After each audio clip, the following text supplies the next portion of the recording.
There may be explicit language in today's episode. Viewer discretion is advised.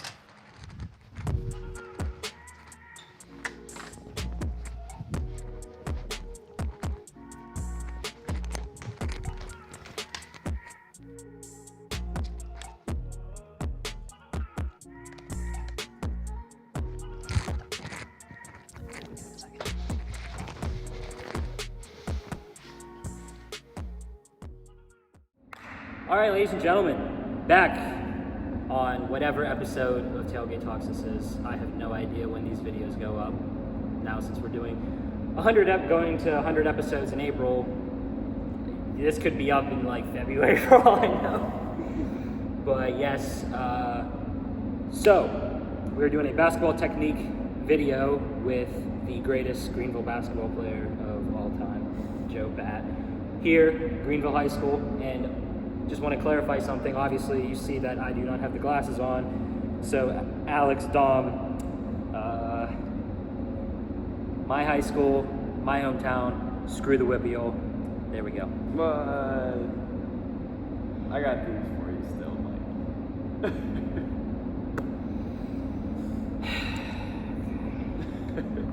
Mike. Anyway, so if you guys, obviously, so Joe, you were on to Golden for Gold podcast back in spring.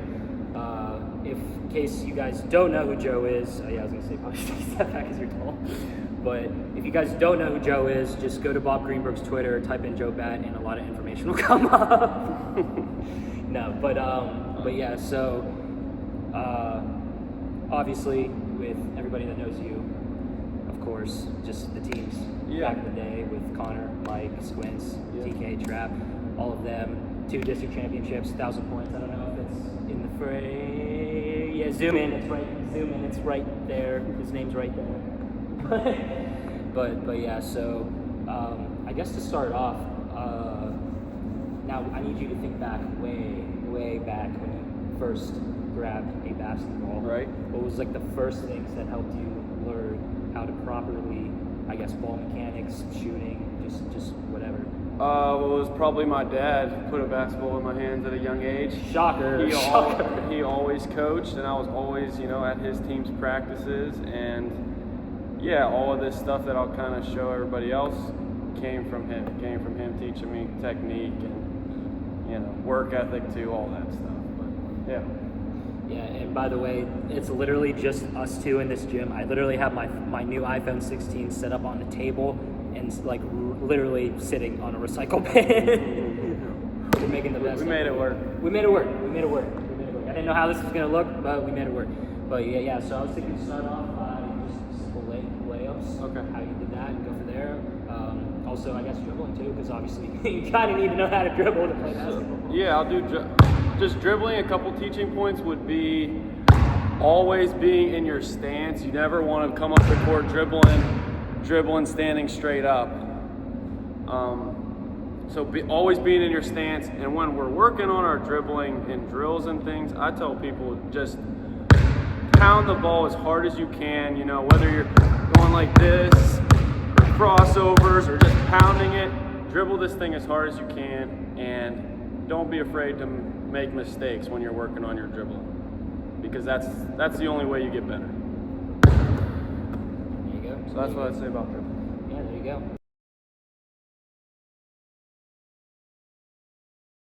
All right, Joe, so next we're going into layups. All right, a layup is very fundamental, but everybody's got to learn it at some point. But if you watch me go do this layup, it's going to come, you extend up.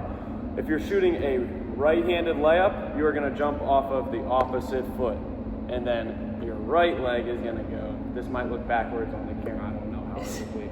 Just if you have to stand up, if you're watching this, stand up and just like whatever Joe is saying, that's how you do it. Same hand up, same foot is going to go up as your hand. I'm going this way, it's like this. I'll show you real quick. Glenn, you got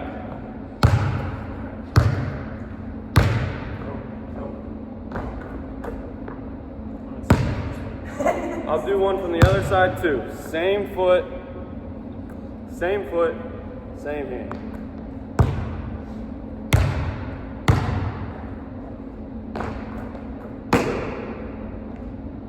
and that's how you shoot a layup.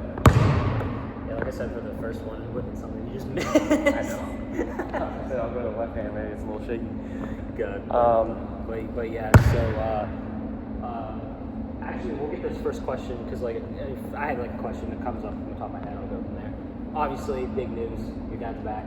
Yeah. And of course, I hands down I'd say this, definitely probably the best D10 basketball coach of all time. There's probably some good ones out there, but yeah. Don't care, fight me in the comments. But of course, and I'm sure many people have said this, like obviously this time around he doesn't have you, whatever, but guess what? It's all about development. Right. So this time around, and obviously like I've seen the pictures here at the game, you're helping out and everything, but this time around on the court, like I said, he doesn't have you, Mike Trapp, but he still obviously knows how to develop players. Right. So how do you think it'll go this time around for however long he will be coaching here at Greenville this time? So these guys have played several games already, and I think they're improving little by little each game. They're still a pretty young team, but for my dad as a coach, this is a challenge for him because with some of his teams, me and my guys were playing like AAU with him since we were little. So we were just like kind of, the system was like ingrained in us and how we play. But so yeah, definitely challenging at times for him. Just to kind of teach these guys so many new principles, but yeah, I'm excited to watch how they do this year and years to come. Yep. Now to free throws. Okay. All right, so one of the important parts of the basketball game are free throws. Well, not so important for Shaq, but we're going to talk about it. Some guys struggle. Some guys do struggle, but free throws. Late in the game, there's obviously going to be points where you got to make those if you want to stay in the game when you're getting fouled in certain situations. So free throws, take it away. When I shoot my free throws, a couple things you can watch, like my feet, my base. You always have to be in an athletic stance. Your feet can't be too close or too wide. And then I was going to come up here and show you, if you watch my hands on this ball, one hand will be right in the middle of the ball, one hand on the side of the ball. And one hand that's in the middle is going to do all of the shooting. A lot of people have a problem. They'll shoot it and their thumb on their set hand will kind of flick out. And that sends the ball on a side spin, which we don't want. We want it spinning just like that. I think that's all I got.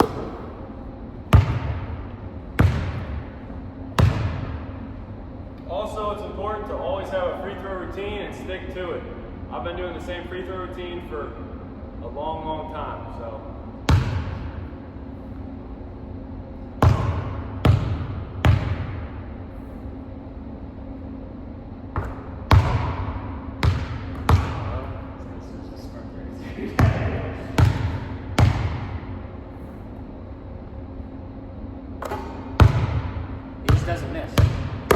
Doesn't miss.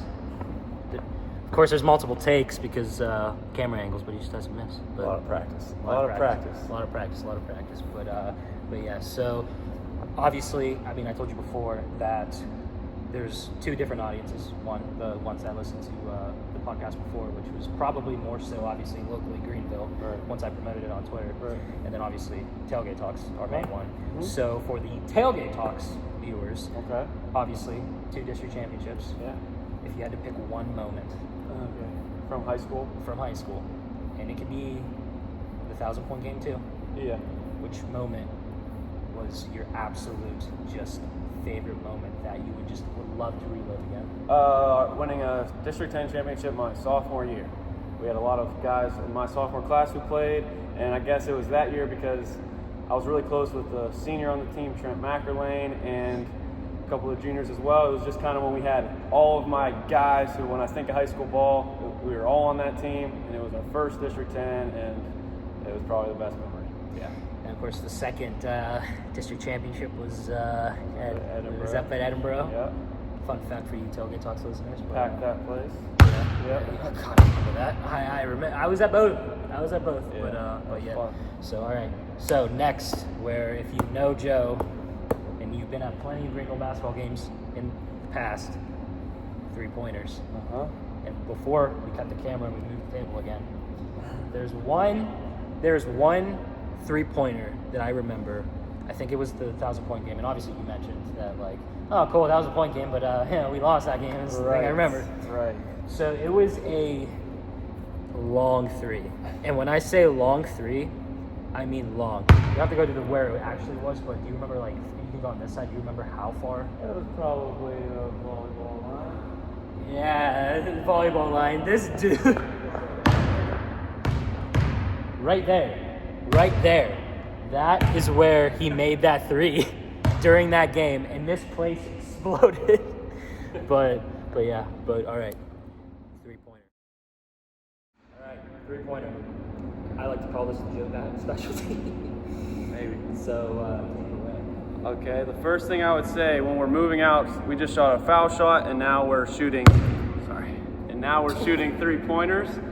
The first thing I would say would be, if you have to really chuck this ball up there to get it there, you're probably shooting too far out. My follow through from my free throw to the 3-pointer, boom, that will all stay the exact same. The only difference when we move out from 3-pointers and beyond is you just use your legs more in your shot. A lot of people try to really push it there when they're shooting deep, but it doesn't come from here. This stays the same, and you just lift more from your legs and power through your legs more.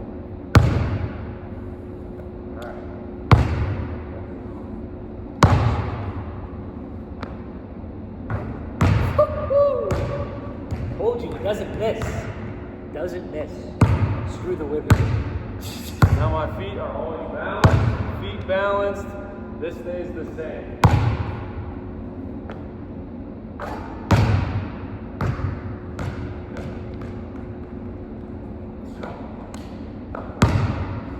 Go deep. I miss. Damn. I was gonna say, when I tell people, like, yeah, you missed one shot. Yeah. Well, I mean, there's still time to edit this out. Come on. Hey, I would like any of you to come out and try shoot a deep 3. Yep. I'll challenge anybody to a game of horse, though. Anybody watching? You'll lose. There's probably step out of it because the logo where I'm standing is literally where my logo is going to be at, so I better step over here. but yeah, so last question. Yeah. And I was thinking about this because, of course, we have our athlete spotlight segment, and we have a blindside question. And I was like, Do you do this with every athlete that comes on? oh yeah, Okay, cool. Not coaching. It's just, Okay. you'll understand why I'm saying it. Okay. But I figured I was like, really should do the blindside with Joe. Okay. So I'm gonna give it to you. Okay. So your entire career, teammate wise, Yeah. favorite Greenville basketball player that's not yourself, and you can only pick one. Yep. Now you understand why you don't ask the coaches. That's good. It was probably somebody I played with. Like when I was little, when my dad coached here, like those guys might as well have been in the NBA. So they were all my favorites, you know. Like just looking at the high school kids when you were a little kid.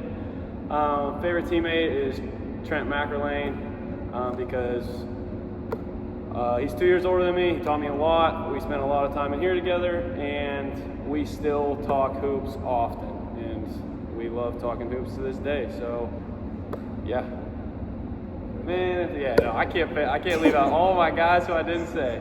I'm thinking of you too. Well, they're gonna they Squints, Connor, Mike, they're gonna they probably all pick Trent.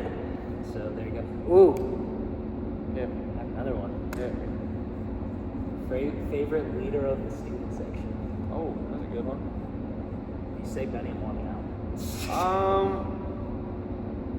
I'm gonna say Cody Tumpak. Or Sean, but probably Cody.